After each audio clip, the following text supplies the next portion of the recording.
화약의 개발. 그것은 곧 총의 역사다. 임진왜란의 어떤 주요 국면, 어떤 임진왜란의 흐름을 해석하는 데 있어서도 어떤 하나의 그 단서가 되는 무기가 될 수 있다. 국민의 안전과 과학기술의 발전을 가져온 조선의 화약무기.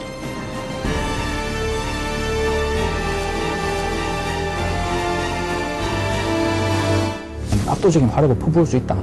그래서 마치 그 현대 기관총과 비교할 수 있는 그런 장점이 있다고 할 수 있죠. 조선 최대의 위기 임진왜란. 그 국난 극복의 숨은 병기는 총통이었다. 동아시아에서 화학이라든가 무기에 있어서 선진국이라고 할 정도로 첨단 기술력을 확보했다고 할 수 있습니다. 승자 총통. 그것은 최첨단 과학의 역사다.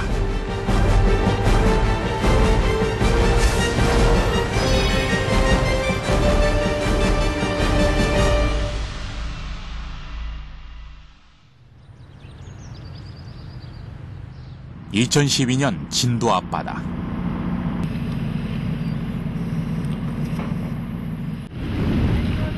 해양 유물 발굴이 본격화되면서 수중 탐사가 한창 진행 중이다. 거센 조류의 물속 환경은 척박했지만 숨겨진 보물들은 조금씩 모습을 드러냈다. 그 중에서 이목을 끈 것은 긴 쇠막대. 침몰된 배에서 떨어진 잔해로 보기엔 남다른 형태. 이것은 무엇일까? 오랜 시간 수장돼 표면엔 녹과 폐류 껍질이 뒤덮여 쉽게 그 정체를 드러내지 않던 이것은 조선의 총통이었다. 지금까지 조사 결과 남해안, 특히 임진왜란 때 해전이 벌어진 곳에서 많이 발견되고 있다.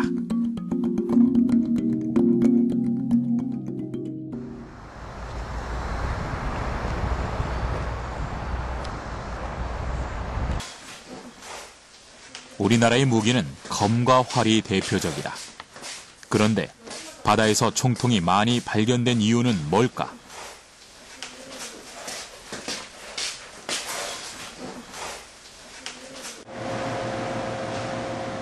먼저 그 생김새를 자세히 살펴보기로 했다.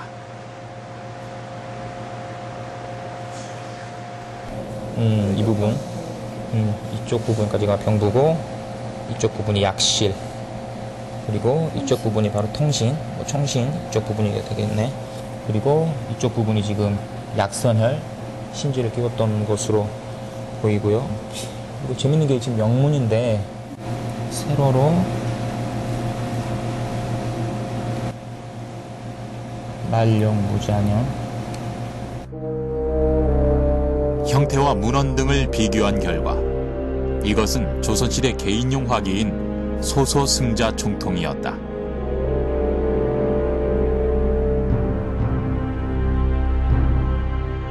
길이 58cm, 지름 3cm. 오랜 시간 물속에 잠겨있던 이것은 신기하게도 제 모습을 고스란히 간직하고 있었다. 특히 몸체에 새겨진 명문은 제작 연도와 무게, 그리고 만든 장소와 제작자의 이름까지 새겨져 있었다. 사실 총통이라 하면은 그 여러 가지 종류로 그 크기나 구경에 따라서 구분이 될 수가 있는데요. 뭐 대승자, 중승자, 소승자, 혹은 뭐 차승자, 별양자 등등 많은 종류가 있는데요. 지금까지 문헌이나 그런 명문을 통해서 한 번도 확인되지 않았던 그런 새로운 형태의 총통이 바로 이번에 그 새로 발견된 소소승자 총통이 되겠습니다. 지금까지 총통은 그 수만큼이나 다양한 종류가 발견되고 있다. 그런데 이 총통들은 어디에 쓰였고 언제 수장됐을까?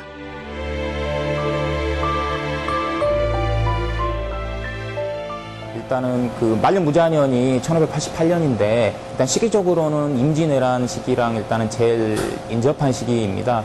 그런데 그 증거만으로 이 소소승자 총통이 임진왜란 때 사용됐다라는 증거가 될 수는 없을 것 같고요. 또 이 발견된 곳이 일단은 지금 그 울돌목, 과거에 그 명량해전이 있었던 곳과 굉장히 가까운 곳입니다.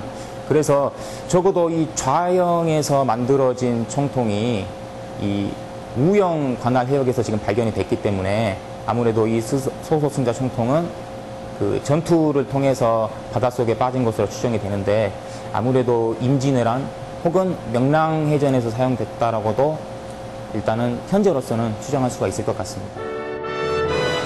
조선 역사의 최대 위기 임진왜란. 당시 왜군은 조총으로 불시에 조선을 침범했고 우리는 활과 검으로 대항했다. 이것이 흔히 알려진 사실이다.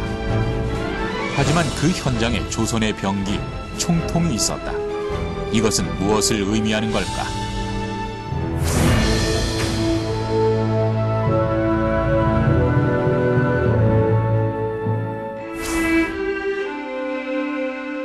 총통의 역사는 우리나라 화약의 발명과 같이 시작된다. 고려 말기부터 만들어졌는데요. 어떤 1377년에 그 화통 도감이 만들어집니다. 어떤 최무선 장군에 의해서 어떤 고려 조정에서 만들어지는데요. 그 무렵부터 어떤 국가 단위에서 어떤 화약 무기가 공식적으로 만들어졌다고 할 수 있습니다. 총통은 크게 대형 화기인 화포와 소형 화기로 나눈다. 또 형태와 발사 방법에 따라서 수많은 종류로 나눠지는데 조선시대의 화약을 사용한 발사체, 화약무기를 총통이라 부른다.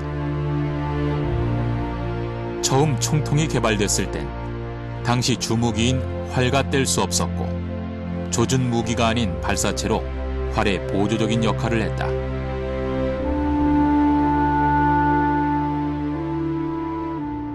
처음에는 대나무 마디처럼 일정한 그 분사형의 그 총통을 만들어서 그 속에 화약을 집어넣고 화약이 그 약실에서 폭파하는 힘에 의해서 앞으로 투사해주는, 밀어내주는 그런 역할을 생각을 했었어요. 그 조선이나 고려의 주무기가 편전인데 이 편전을 총통 안에 넣어서 화약의 분출물에 의해서 투사를 시키는 것이 총통의 처음 시작이었습니다. 하지만 총통은 화약만 일정하게 넣고 조작법만 익힌다면 늘 일정한 살상력으로 검이나 활보다 큰 위력을 가질 수 있는 무기였다.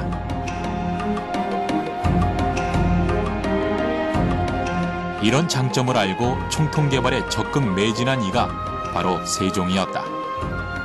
우리나라에서 화기 발달이 가장 발달했던 시기가 바로 세종연간이에요. 그러니까 세종하면 문화군주라고 얘기를 하잖아요. 그러니까 백성들이 어떻게 하면 잘 먹고 잘 사고 그 백성들을 지켜내기 위해서는 강한 군대가 필요로 한 거죠. 결국엔 그 강한 군대를 위해서는 무기가 필요로 했던 것이죠. 그래서 국가적인 사업으로서 화기 제조, 개발을 추진을 하게 돼요. 세종이 무기 개발에 매진한 이유는 조선 초 위로는 여진, 아래로 왜군의 침략이 빈번했기 때문이었다. 조선의 무기는 인명 살상용보단 진지를 구축하기 위한 방어무기였다. 세종은 권례에 별도의 치소를 두고 화기 기술자들을 데려와 무기를 제작하기도 했는데 이를 수시로 점검하고 감독할 만큼 아주 열성적이었다. 특히 세종은 새로운 총통 개발을 적극 추진했다. 그 이전까지 개발된 총통은 장전 시간이 오래 걸린다는 치명적 단점이 있었기 때문이다. 한시가 급한 전장이기에 그 해결책을 꼭 찾아야만 했다.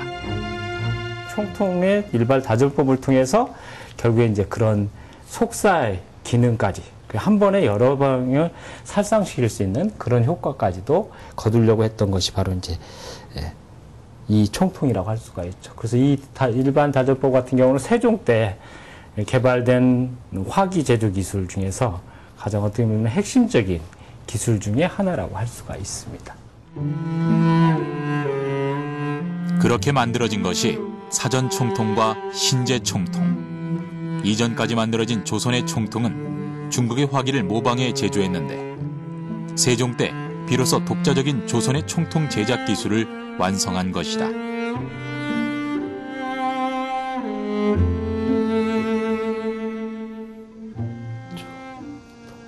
이것은 사전 총통이라는 거고요. 그래서 4발의 화살 내지는 6발, 8발의 화살을 넣어서 쏠 수 있는 다연발 화기에 해당되는 거고, 이건 신제 총통이라고 해서 좀 더 작고 휴대가 간편하게 만든 부국강병의 어떤 세종의 의지가 잘 담겨 있는 그런 유물이라고 할 수가 있습니다.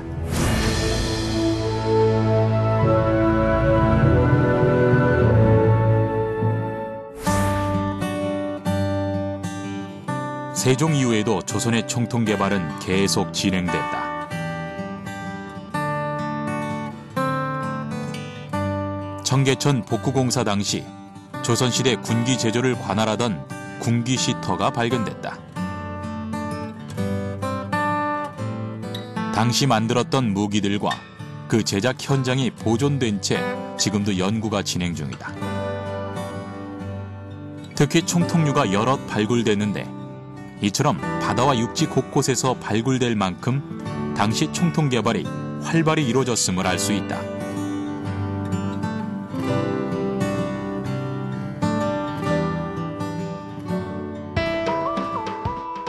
세종 때인 조선 전기 총통은 크게 천자문의 첫음을 따 천자, 지자, 현자, 황자 총통으로 분류했다. 조선 중기엔 더 많은 총통이 개발됐는데 전반적으로 크기가 더 커진 것을 알 수 있다.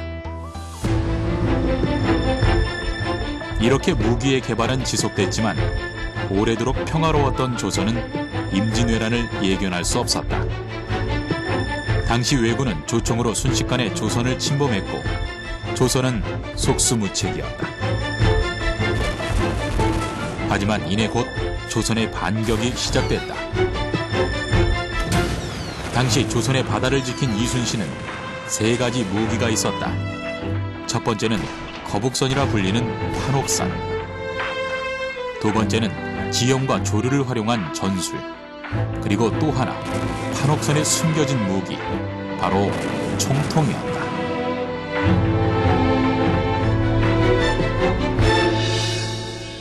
전선의 판옥선에는 주로 이제 많이 장비됐던 것이 이제 그 대형 화포, 우리 일반적으로 알고 있는 천자 총통이라든지 시자 총통 같은 대형 화포들을 이제 장착할 수 있게 되어 있고, 천자 총통 같은 경우는 이제 사정거리가 900보, 한 보가 이제 오늘날로 치면 1.2m 정도 되거든요. 그럼 한 1000m 정도 날아갈 수 있게 됩니다. 대형 화포를 개발했던 조선은 발사의 충격을 견딜 수 있는 견고한 판옥선을 만들었고 그 속에 화포를 장착해 안정적으로 사격이 가능하도록 했다.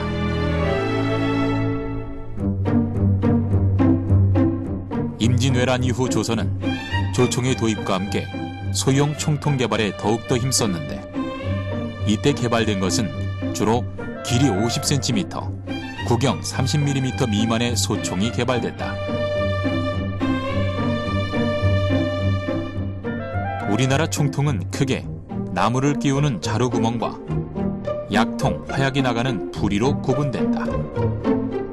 약통은 불붙은 심지가 타들어가 화약이 폭발하는 곳으로 폭발의 압력을 견디기 위해 부리 쪽보다 두껍게 만든다. 그럼 소형 총통 대부분에 있는 이 마디는 무엇일까? 죽절이 있다라는 거예요. 죽절이 있다라는 것은 이것은 이제 어떻게 보면은 총신을 파열하는 것을 막아주는 이제 그런 역할도 하고 또 이제 화약을 넣어서 쏘기 때문에 열이 많이 발생하죠. 쏘고 난 다음에 이제 포신에 달아올랐을 때 그 열을 식혀주는 냉각핀 역할도 한다라고 할 수가 있죠. 소형 총통의 개발은 전술의 변화도 가져오게 되는데 말을 타고 활을 쏘던 기병 위주에서 보병 위주의 전술이 서서히 나타난다. 사실 임진왜란이 일어나기 10년 전쯤부터 조선의 총통은 이미 널리 사용되는데 특히 선조 때 이순신 군영에서 개발한 승자 총통은 소형 총통의 대표 주자로 지금의 개인 소총의 기원이 됐다. 조선은 이 신무기의 이름부터 특별하게 지었다. 대개 총통의 이름은 그 천자문에 나오는 천지, 현, 황 이런 이름을 따서 총통의 이름을 부르기 마련인데 승자 총통만은 이 천자문에 없는 글자입니다. 그리고 군에서 좋아하는 승리, 또 이길 승 이렇게 해서 승자 총통이라고 이름을 붙였는데요. 승자 총통은 1570년 전라도와 경상도 감사를 지낸 김지에 의해 개발됐다. 이는 여진족 정벌전에 사용되면서 상당한 효과를 거두었던 것으로 기록돼 있다.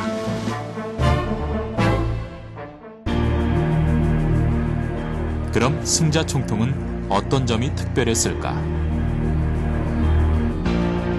먼저 형태는 기존 총통과 비슷하게 통신과 약실, 손잡이의 세 부분으로 구분되고 여러 마디의 죽절이 있다. 그런데 다른 총통에 비해 몸통인 포신이 조금 더 길다. 이것은 어떤 역할을 할까? 승자 총통의 경우에도 어떤 손으로 들고 쓸 수 있는 비교하자면 총에 상당하는 무기였습니다. 조선 전기의 어떤 그 홍자 총통이나 어떤 주자 총통 이런 총통에 비하면 총구의 길이가 깁니다. 이 총통의 이 전체 길이가 길면은 그 명중률이 향상이 되죠. 또 다른 특징은 죽절이다. 승자 총통은 간격과 두께가 다른 6개 이상의 죽절이 총통을 감싸고 있다. 이것은 장전물과 성능에 영향을 주는 것이었다. 총통을 장전할 땐 제일 안쪽에 화약, 경목, 그리고 화살의 순으로 채운다. 경목은 화약과 발사체 사이에 폭발 압력을 증폭시키는 중간 장치인데 이전엔 나무를 쪼개 채웠지만 승자 총통부터는 훨씬 더 차지고 간편한 진흙을 뭉쳐 넣었다.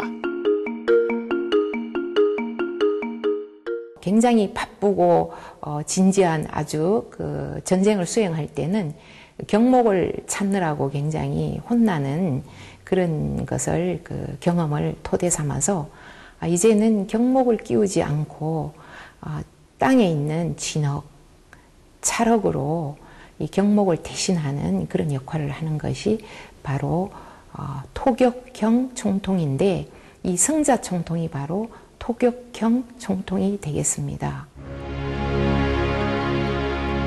조선 중기 이후 승자 총통은 대표적인 무기로 보편화되는데 이유는 그 성분과 주조법에 있었다.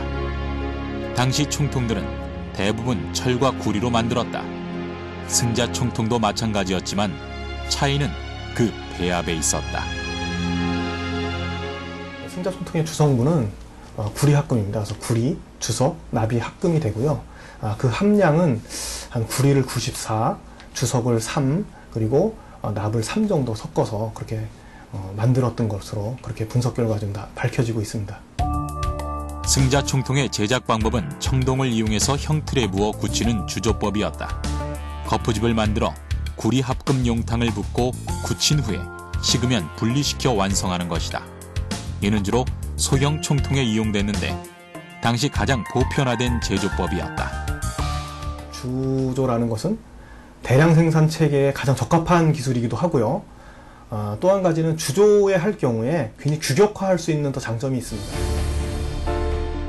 이렇게 강한 화력과 대량 생산으로 승자 총통의 보급은 계속 늘어났고 이는 조선 후기까지 대표적인 무기로 남겨져 있다.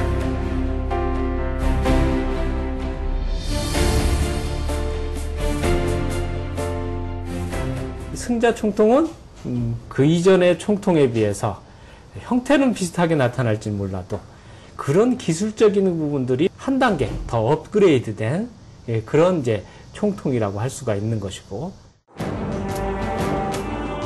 그럼 승자총통이 오늘날 개인 소총의 기원이 된 이유는 뭘까?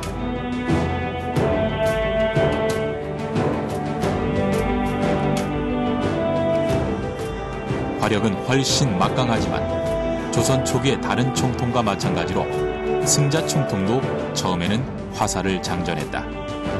하나의 목표물이 아닌 방향을 조준하는 무기였기 때문이다.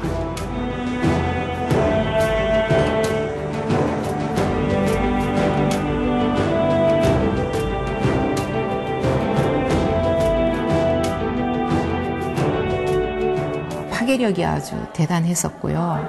그래서 이제 이 목표물은 우리가 아무래도 이것이 산발형으로 날아가는 것이기 때문에 활의 그 관역을 향해서 한번 쏘아보았는데 3발은 관역에 맞았고 2발은 숲속으로 빠져나갔습니다. 그만큼 이제 산발형의 총탄이었다 하는 것을 볼 수가 있습니다. 화력이 입증된 후 화살이 아닌 탄환을 장전했는데 승자총통은 화살에서 탄환으로 장전물이 바뀌는 최초이자 유일한 총통이었다.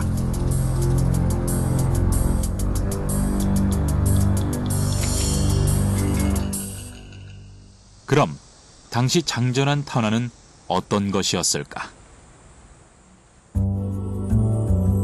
양평군의 한 묘역에서 출토된 이 승자총통은 장전이 된 채로 발견됐다.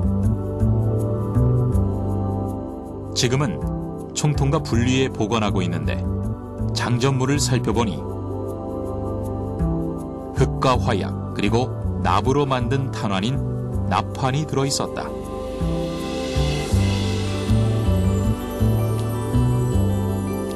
총통의 탄환은 돌로 만든 석환, 철로 만든 철환, 그리고 구리로 만든 동환 등 여러 가지 재료로 만들어졌는데 승자 총통은 주로 철환과 납환을 장전했다.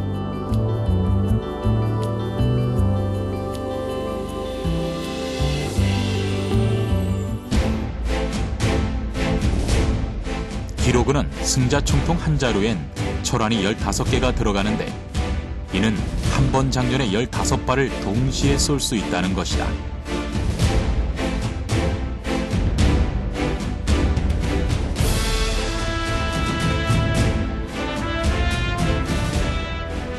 승자 총통은 약실에 혈선을 먼저 꽂은 후 화약을 넣는다. 그리고 진흙을 다져 넣은 후 여러 개의 탄환을 넣고 이 둥근 탄환이 흐르지 않도록 다시 진흙을 다져 넣는다. 장전된 승자 총통의 혈선에 불을 붙이면 혈선이 타들어가 약실에 있는 화약을 폭파시키는데 이 힘으로 발사된 탄환은 당시 최대 700m까지 날아갔다고 한다. 승자 총통은 기존에 일단은 총통에 비해서 사거리가 훨씬 더 길어졌죠. 부상을 입히든 죽이든 살상할 수 있는 그 사거리가 150m 이상이 돼요. 결국엔 당시에 일본군이 썼던 조총에과도 비교해서도 결코 떨어지지 않는 그런 사거리를 가지고 있다라고 할 수가 있습니다. 그리고 이제 탄환을 쓰기 때문에 기존의 화살을 쏘는 데와는 훨씬 더 간편하고 운용하는 데도 훨씬 더 용이했다라고 할 수가 있는 것입니다. 승자 총통은 조선 중기까지 우리나라 총기 발전의 집합체였다. 이는 제작 기술부터 장전 방법, 탄환의 종류까지 당대 최고의 기술이었지만 세계 유일의 방어 무기였다.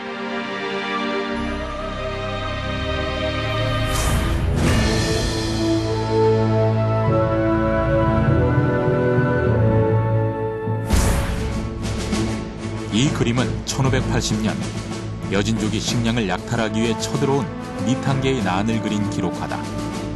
그림엔 말을 타고 싸우는 기병이 많아 보이지만 조선 승리의 주역은 승자 총통이었다. 일본의 조총에 버금가는 무기가 조선으로 치면 두 가지가 있습니다. 하나는 이제 편전으로 대표되는 조선의 활. 그 다음에 이제 화약 무기 중에 개인 화기로 할 수 있는 게 이제 승자 총통인데 이처럼 최고의 화기인 승자 총통은 사실 임진왜란 초기엔 그 위력을 발휘하지 못했다.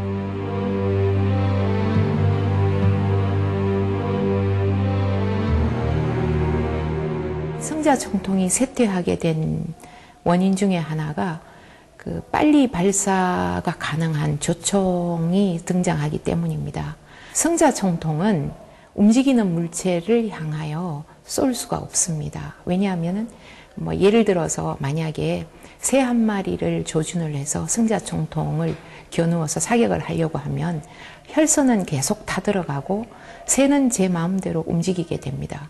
화성이라는 불붙은 새끼줄이 항상 매여 있기 때문에 방아쇠를 잡아당기면 막바로 화약을 쳐주게 돼서 혈선이 다 들어가는 시간을 줄이게 되죠. 그림의 아래쪽엔 당시 전투에 참여한 이들의 이름이 적혀 있는데 이 중에 익숙한 이름 이순신이 보인다. 당시 그는 화열장, 지금의 소총부대의 소대장이었다. 임진왜란이 일어나기 전에는 조선의 주 무기가 활과 검, 그리고 승자총통이었다. 이순신은 그것의 장단점을 누구보다 잘 알고 있었다.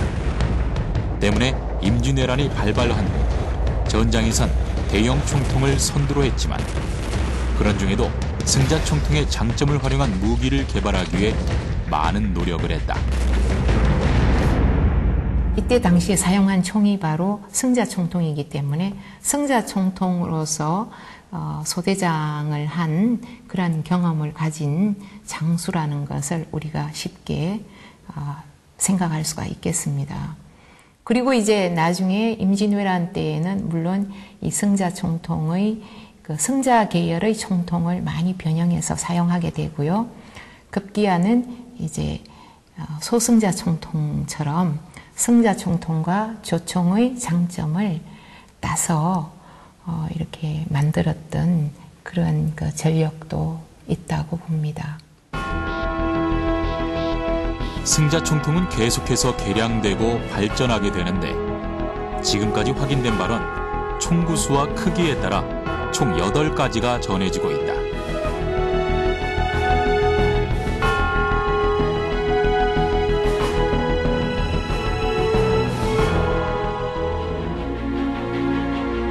임진왜란의 육상 격전지 행주산성.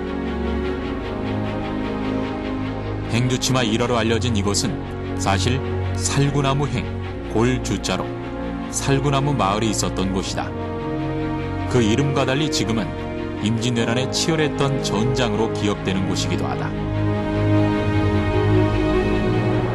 한 하루 동안 해뜰녘부터 시작해서 해질녘까지 전쟁을 진행하면서 9개의 부대로 나뉘어서 계속 진격을 해왔기 때문에 당시 이곳에 주둔하던 우리 군사는 2,300여 명. 3만의 대군을 몰고 온 왜군의 무기는 조총이었다. 민관군 협동으로 방어를 했지만 조선의 활과 검으로 이들을 물리치기엔 역부족이었다. 하지만 우리에겐 화차가 있었다. 화차란 수레에 여러 개의 총통을 탑재한 일종의 다연발 로켓포였는데 잘 알려진 신기전도 그중 하나였다.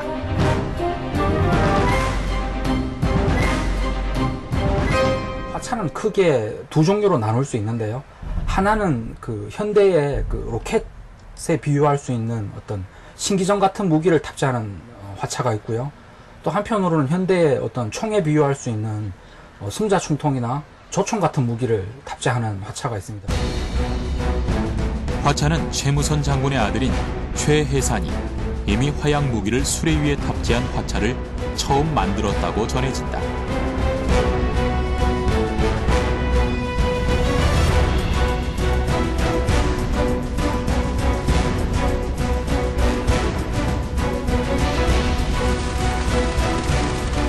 총통과 마찬가지로 화차도 화살인 신기전을 꽂아 발사하는 신기전 화차부터 시작됐다. 신기전이라고 부르는 게 사실은 화살 자체만 신기전이라고 불러요. 총통 신기전 또는 총통 화차 이렇게 부르는 거는 이제 총통이 신기전 안에 50개가 들어가서 그 안에 이제 각 총통마다 4개의 화살이 장전된다고 하니까 한 번 발사할 때마다 200발 정도가 발사되는 그런 총통 신기전이 행주산성에서 쓰여졌다고 합니다. 신기전 화차 이후 총통에 탄환을 넣어 발사하는 총통 화차가 개발됐다.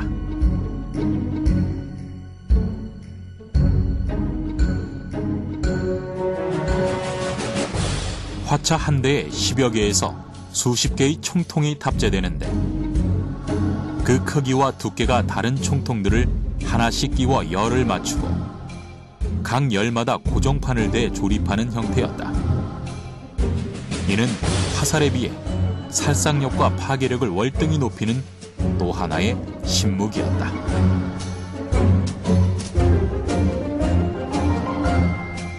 조선 전기에 제작됐던 총통은 대부분 그 어떤 화살형 발사체를 발사하는 그런 방식의 그 어떤 총통이었고요. 비행하는데 상당한 에너지가 소모가 됩니다. 결국 사람한테 맞을 때는 타격효과가 떨어지는 경우가 많죠. 소형 총통의 경우에는. 그래서 어떤 철환 형태의 어떤 쇠구슬 형태의 어떤 탄환이 살상력이 훨씬 우수합니다. 어떤 승자 총통이 조선시대 그 어떤 조선 전기의 어떤 소형 총통 중에서는 최초로 어떤 그 철환을 쏠 수 있게 특화된 총통이라고 할 수 있고요. 망암 화차의 개발은 임진왜란 당시 실학자 유성룡이 선조에게 올린 상소문을 통해 알 수 있다. 당시 기록엔 승자 총통 15문을 탑재한 문종 화차에 관한 얘기가 나온다. 유성룡은 문종 화차를 개발해 실험한 결과 상당한 효과가 있다는 것을 확인한 후 총통을 더 많이 탑재한 화차의 개발을 건의한 것이다.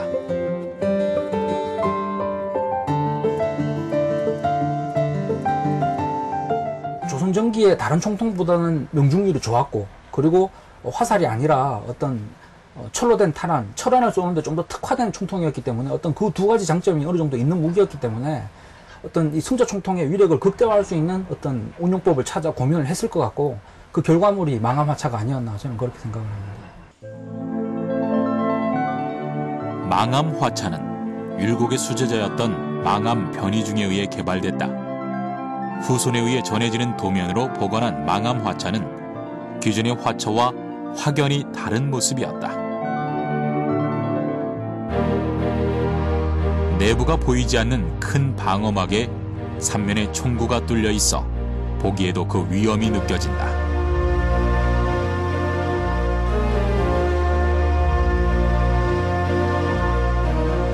화차란 걸 알 수 있는 부분은 우선 바퀴로 이동이 가능하고 방어벽 안쪽으로 총통이 탑재되어 있다는 것이다.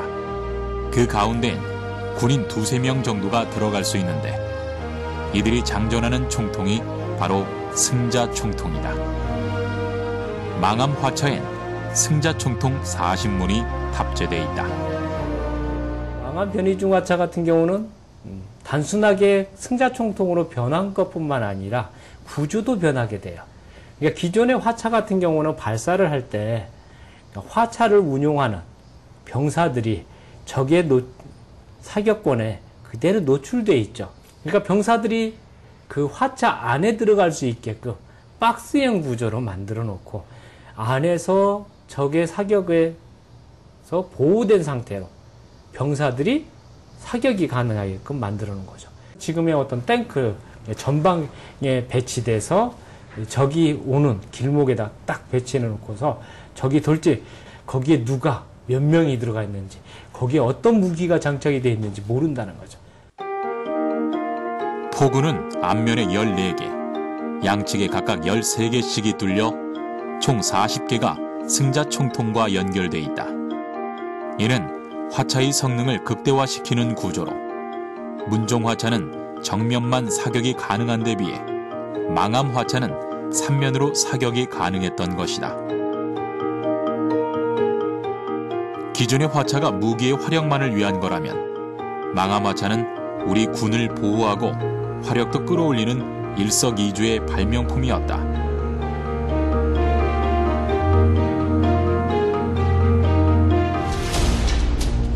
망암 화차는 화력은 강하지만 조준율이 약한 승자 총통의 단점을 보완하고 장점을 극대화한 무기다. 한 기의 승자 총통은 15발의 탄환을 동시에 발사할 수 있는데 이것이 총 40기가 탑재됐으니 화차 한 기당 총 600발의 탄환을 발사할 수 있는 것이다. 행주대첩에선 40대의 망암 화차가 투입됐다고 하는데 그렇다면 동시에 발사할 수 있는 탄환은 총 24,000발이었다. 전군대 전투에서는 현대 전투와 달리 이렇게 상계에서 싸운 게 아니라 진영을 형성해서 싸우는 어떤 밀집 전투 진영을 형성해서 싸우기 때문에 어떤 그런 적을 상대로 동시에 어떤 압도적인 화력을 퍼부을 수 있다. 그래서 마치 그 현대 기관총과 비교할 수 있는 어떤 그런 장점이 있다고 할 수 있죠. 조총을 들고 산 아래에서 기세등등하게 진격해오던 왜군은 엄청난 포화에 놀라 후퇴할 수밖에 없었다.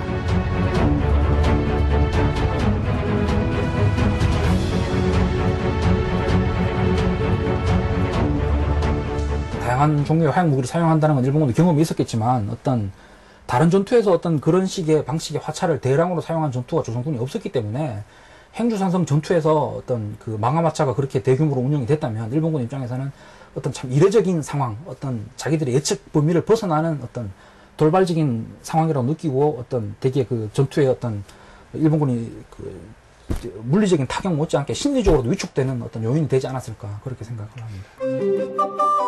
이후 화차의 보급도 급격히 증가하는데 당시 군사시설과 무기 보유 사항이 상세히 기록된 만기요라면 총통과 화차가 대부분의 진영에 보급된 것을 알 수 있다. 화차의 비율이 높다고 할 수 있습니다. 그래서 중국이나 일본, 유럽에서도 어떤 이런 종류의 무기를 이토록 대량으로 보유하는 사례는 아주 드물었던 것 같고요. 심지어 조선 후기에 되면은 1800년대 초반에 어떤 또 다른 자료를 보면은 그 화차만으로 어떤 진영을 형성하는 화차 첩진을 구성해서 어떤 그런 진영이 만들어질 정도로 화차에 대한 어떤 조선의 기대, 관심이 아주 높아집니다.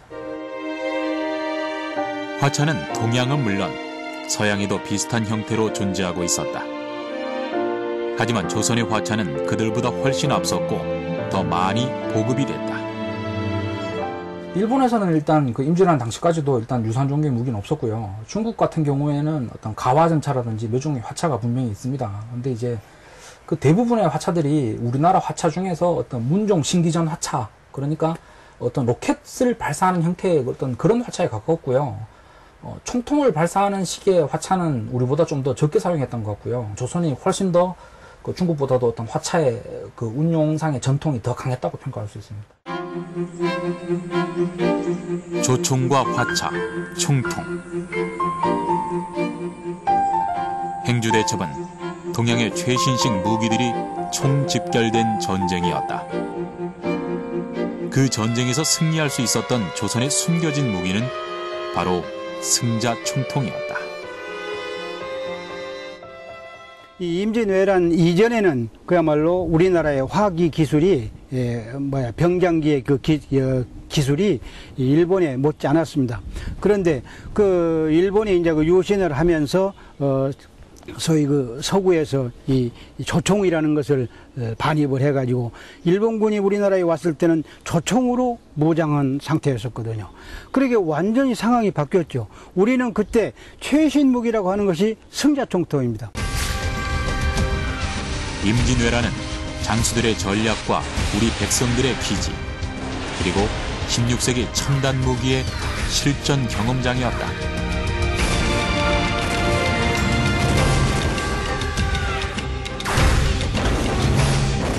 임진왜란은 어찌 보면 이 동아시아 역사상 화약 무기가 참전국에 전면적으로 사용된 최초의 전쟁이라고 볼 수 있습니다. 물론 그 이전에도 소규모로 사용됐습니다만 참전했던 주요 국가가 대부분이 화약 무기를 전면적으로 사용한 최초의 전쟁이다. 그래 볼 수 있거든요. 굉장히 세계사적 의미가 큽니다. 화약 무기의 개발은 조선 후기 국가 재정 구조의 변화를 가져올 만큼 큰 비용이 들었지만 그럼에도 총통과 화차의 보급은 꾸준히 이어졌다.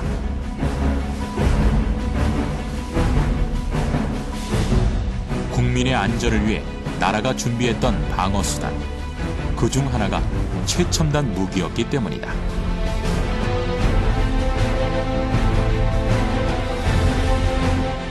천리 국방력을 가지기 위한 굉장히 현재도 노력하고 있고 굉장히 많은 개발과 연구를 하고 있는데, 그것의 이 모체는 최무선 그리고 임진왜란기에 있었던 굉장히 이순신 장군을 포함한 그 시기에 임진왜란기의 외적을 물리치기 위해서 많은 무기를 개발하고 그 개발한 것을 또 전술로 이용했던 그런 노력들이 아니었나라고 생각이 됩니다.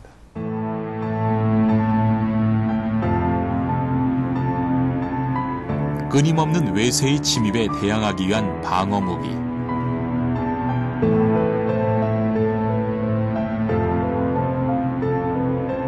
그것이 조선의 총통이었다.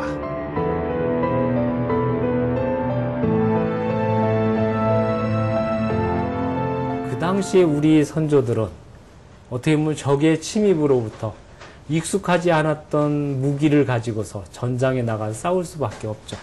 그러니까 무기라고 하는 것은 어떻게 보면 살상 무기이기도 하지만은 결국은 적으로부터 내 가족, 내 국가, 내 백성이 살아남기 위한 어떤 삶의 지혜라고, 결국 이제 그런 호국 우지가 담겨, 그러니까 선조들의 어떤 지혜와 땀과 노력, 그것이 그대로 고스란히 담겨져 있는 무기, 그것들이 바로 총통과 화차라고 할 수가 있습니다.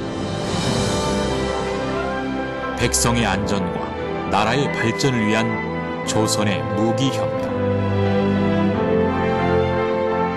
승자총통은 고려 말부터 시작된 한국 무기사의 결정체였다. 이는 동서양의 첨단 무기 시험장이었던 임진왜란에서 당당히 승리를 이끈 조선의 숨은 주역이었다.